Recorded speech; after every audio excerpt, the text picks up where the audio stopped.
Good morning.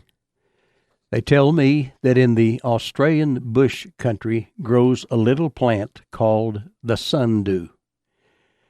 They say that it has a slender stem and tiny round leaves fringed with hairs that glisten with bright drops of liquid as delicate as fine dew. But woe to the insect that dares to dance on that thing. Although it's attractive, clusters of red, white, and pink blossoms, oh boy, beautiful. And they may be harmless, but the leaves, well, they're deadly. The shiny moisture on each leaf is sticky and will imprison any bug that touches it. As an insect struggles to free itself, the vibration causes the leaves to close tightly around it. This innocent-looking plant then feeds on its victim. Leonardo da Vinci said it quite well. One can have no smaller or greater mastery than mastery of one's self. Someone else commented, with tongue-in-cheek, I wouldn't be tempted if temptation wasn't so tempting. They say that learning how to say no is one of the most useful skills anyone can develop.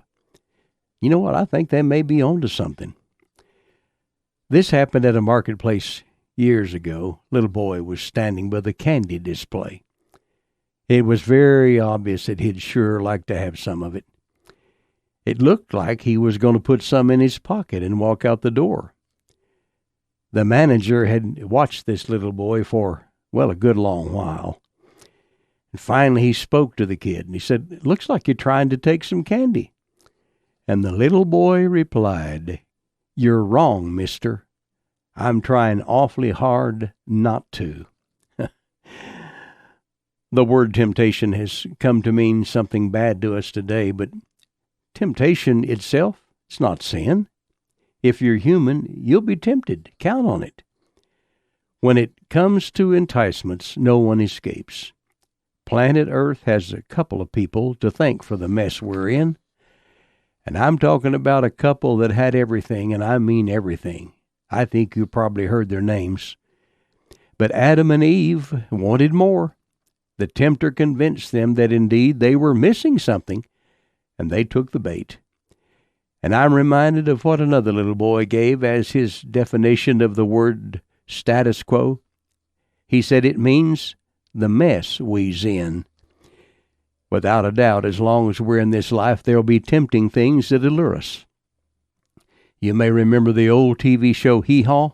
Quite a hoot.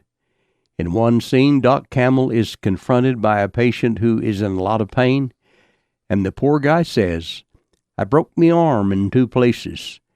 And the doc replies, "Well then, stay out of them there places." I'm Larry Hatfield. Good day.